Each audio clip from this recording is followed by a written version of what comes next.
நமக்கு எவ்வளவுதான் ஞானத்தையும் அருளையும் கொடுத்திருந்தாலும் அதனை சரியான முறையில் நம்முடைய வாழ்வை சீர்தூக்கி பார்ப்பதற்கு பயன்படுத்தாவிட்டால் அந்த ஞானத்தினாலும் அருளினாலும் பெரிதாக பயன் ஏற்படுவதில்லை.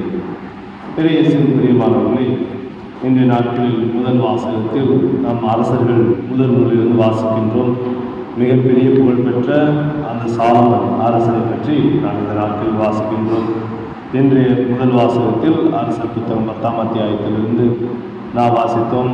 எவ்வாறாக அந்த ஷீபா நாட்டு அரசியானவள் மிக தொலைவிலிருந்து இந்த சாலமன் அரசுடைய ஞானத்தை கேள்விப்பட்டு வியந்து அவரை கண்டு அவரோடு பேசுவதற்காக அவருடைய ஞானத்தை பெறுவதற்காக வந்ததாக நாம் பார்க்கின்றோம். அங்கே வந்தபோது இந்த அரசுடைய ஞானத்தை மட்டுமல்ல, அவரிடம் பணியாற்றியவர்கள், அங்கிருந்து வேலையாட்கள், அவர்கள் செய்த காரியங்கள் இவ்வளவு முறையாக சிறப்பாக செய்தார்கள் என்றெல்லாம் மிகவும் வியந்து போகின்றார். அவர் சொல்லுகின்றார், நான் எங்களுடைய நாட்டில் உங்களை பற்றி நான் கேள்விப்பட்டேன், அப்போது அவ்வளவாக நம்பவில்லை, ஆனால் இப்போது நேரில் வந்து பார்த்தபோது தான் தெரிகிறது உங்களுடைய ஞானத்தை பற்றி நான் கேட்டதில் பாதி அளவு கூட இல்லை என்று சொல்லி. இந்த ஞானமெல்லாம் அவருக்கு எப்படி வந்தது? நமக்கு தெரியும். கடவுள் அவருக்கு கனவில் காட்சி தோன்றி என்ன வேண்டும் என்று கேட்டபோது, இவர் உன்னுடைய மக்களை நல்ல முறையில் வழிநடத்துவதற்கான ஞானத்தை கூடியதுடன் கடவுள் மிகவும் மகிழ்ச்சி அடைந்து, நீ நீண்ட ஆயுளையோ அல்லது உன்னுடைய எதிரியுடைய வெற்றியையோ பணபலத்தையோ படைபலத்தை கேட்கவில்லை, மாறாக ஞானத்தை கேட்டாய் என்று சொல்லி அந்த ஞானத்தோடு எல்லா நலன்களையும் சேர்த்து கொடுக்கின்றார். அவர் எந்த அளவுக்கு ஞானத்தை கொடுத்தார் என்று சொன்னால், இதுவரை யாருமே எந்த அரசனும் அல்லது எந்த மனித உலகத்தில் ஞானத்தோடு இருந்ததில்லை, அதில் இருக்கப் போவதில்லை என்று சொல்லி அப்படிப்பட்ட அபரிவிதமான ஞானத்தை கொடுக்கின்றார். அவரும் சிறப்பான முறையில் செயல்படுகின்றார். ஒரு முறை நாம் வாசிப்பது போல 2 குழந்தைகளை 2 பெண்மணிகள் கொண்டு வருகின்றார்கள். ஒரு குழந்தை இறந்தது, ஒரு குழந்தை உயிரோடு இருக்கிறது. அந்த உயிரோடு இருக்கிற குழந்தை தன்னுடைய குழந்தை என்று சொல்லி 2 தாய்மார்களுமே போட்டி போடுகின்றார்கள், கேட்கின்றார்கள். இப்போது யாரும் கொடுக்க வேண்டும் என்று சொன்னவுடன் இந்த அரசன் என்ன செய்கின்றார், அந்த உயிரோடு இருக்கக்கூடிய குழந்தை 2ஆக வெட்டி 6 பாதி கொடுங்க என்று சொன்னவுடன், அப்போது உண்மையான தாய் மிகவும் பதறி போய் அந்த குழந்தை எதிரும் இல்லை என்றாலும் பரவாயில்லை, அவனோடு இருக்கிட்டும், அந்த குழந்தை உயிரோடு இருந்தால் போதும் என்று சொல்லியிருந்தார். ஆனால் அந்த பொய்யாக அந்த குழந்தை கேட்ட அந்த பெண், அது சரிதான், குழந்தையை வெட்டி 2ஆக கொடுங்க என்று சொன்னவர். இதன் மூலமாக உண்மை தாய் யார் என்று அறிந்திருந்தார். இவ்வாறாக மதிநுட்பத்தோடு வாழ்ந்த அந்த அரசன். இன்னும் ஒரு கதை கூட சொல்வார்கள், செயற்கையான மனங்களும் இயற்கையான மனங்களும் பார்ப்பதற்கு ரெண்டும் ஒரே மாதிரியாக இருக்கிறது, வாசனை கூட ஒரே மாதிரியாக இருக்கிறது. அதனை தொட்டு பார்க்காமல் மோந்து பார்க்காமல் எது உண்மையான மலர், எது பொய் மலர், செயற்கையான மலர் என்று கண்டுபிடிக்க வேண்டும் என்று சொல்லி அவர் கொண்டு வந்தார்களாம். அந்த அறையில் வைத்த போது இவர் எப்படி செய்வது என்று சொல்லி யோசித்துவிட்டு சிறிது நேரம் ஜன்னலை எல்லாம் கதவுகளும் திறந்து வைத்தார். அப்போது தேனீக்கள் வந்து இயற்கையான மலர்களை வட்டமிட்டு அங்கே அந்த தேனி குடிக்கலாம். அந்த தேனி அந்த இயற்கையை தான் தேடி செல்லும், செயற்கையை தேடி செல்லாத இந்த மதிநுட்பம் அவருக்கு இருந்திருக்கிறது. மனித கண்களுக்கு, மனித குழந்தைகளுக்கு ஒருவேளை இயற்கை செயற்கை வித்தியாசம் தெரியாமல் இருக்கலாம், ஆனால் இயற்கை இருக்கக்கூடிய அந்த பூச்சிக்கு, அந்த தேனிக்கு ஏமாற்ற முடியாது என்பதை அவர் இருந்தார்.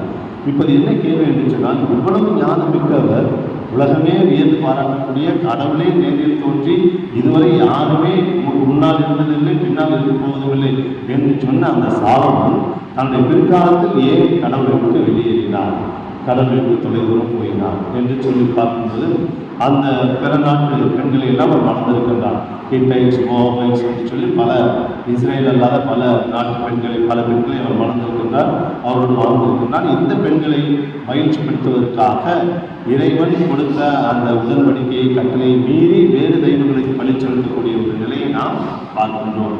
மீண்டும் இறைவன் அவனுக்கு தோன்றி எச்சரிக்கின்றார், என்னுடைய உடன்படிக்கையிலிருந்து நீ தொலைவில் செல்லாதே, என்னுடைய அன்பை விட்டு செல்லாதே என்று சொல்லி.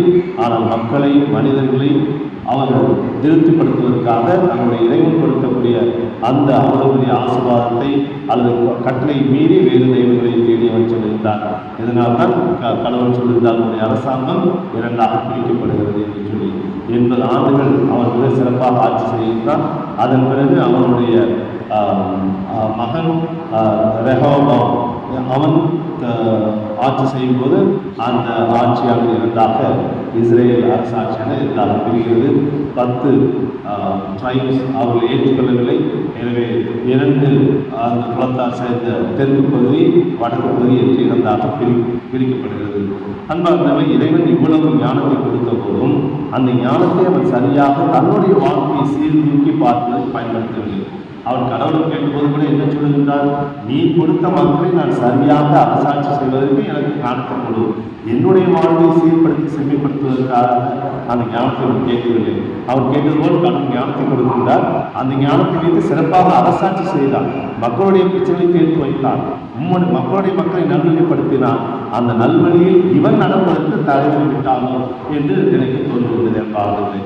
எனவே இறைவன் கொடுக்கக்கூடிய ஞானம், இறைவன் கொடுக்கக்கூடிய அருள், ஆற்றல் எல்லாவற்றையும் நாம் பிறருக்கு எவ்வளவு தூரம் பயன்படுத்தியுள்ளோமோ அதே அளவிற்கு நம்முடைய வாழ்க்கையை சீர்தூக்கி பார்க்க பயன்படுத்தும் போதுதான் அந்த ஞானத்தினால் நமக்கு மிக பெரிய பலன் கிடைக்கிறது. இன்று புத்தகத்தினால் பல்வேறுமான பட்டப்படிப்புகள் வரக்கூடிய அறிவினால் நம்முடைய தகவல்கள் அதிகமாகிறது. நம்முடைய நாலேஜ் அதனுடைய தொகுப்பு அதிகமாகிறது. அதிகமான தகவல்கள், அதிகமான அறிவுகள் சொல்லி, ஆனால் இந்த அறிவு எல்லாம் ஞானமாக மாறுகிறதா? அப்படியே ஞானமாக மாறினாலும் அது நம்முடைய தனிப்பட்ட வாழ்க்கையை சீர்தூக்கி பார்ப்பதற்கு சரியாக பயன்படுத்துகிறோமா என்று நாம் சிந்தித்து பார்க்க வேண்டும். அந்த சிந்தனை இல்லாத வரைக்கும் நான் இதை செய்வதெல்லாம் சரி என்று நாமே நினைத்து கொண்டு வாழ்ந்து கொண்டிருப்போம். ஆனால் உண்மையிலே சரிதானா, இறைவனுடைய பார்வையில் சரிதானா என்று நாம் சீர்தூக்கி பார்க்க அழைக்கப்படுகின்றோம். எனவே இந்த சாலமன் அரசை பார்த்து ஒரு பக்கம் நாம் இயக்கின்றோம், இவ்வளவு பெரிய ஞானத்தோடு இருந்திருக்கலாம் என்று சொல்லி, ஆனால் மறுபக்கம் அந்த ஞானத்தை தன்னுடைய வாழ்க்கையில் பயன்படுத்தி இறைவனுக்கு உகந்த வாழ்க்கை வாழ தவறிவிட்டானே என்ற ஒரு எண்ணமும் கவலை வருகின்றது. இந்த குற்றத்தை, இந்த சாலமன் செய்த குற்றத்தை நாம் நம்முடைய வாழ்வில் செய்கிறோமா என்று சிந்தித்து பார்க்க வேண்டும். இறைவன் கொடுக்கக்கூடிய அருள், இறைவன் கொடுக்கக்கூடிய ஞானம், இவை எல்லாம் நம்முடைய வாழ்க்கையை சீர்தூக்கி பார்த்து நல்லது எது, தீயது எது என்று சிந்தித்து பார்க்கவும், அல்லதை அகற்றி நல்லதை அவருடைய வாழ்க்கையில் செய்து இறைவன் உகந்த மக்களாக வாழ வேண்டும் என்ற ஒரு பாடத்தை இந்த சாலமன் அரசிடமிருந்து கற்றுக்கொள்கின்றோம். சிந்தித்து பார்ப்போம்.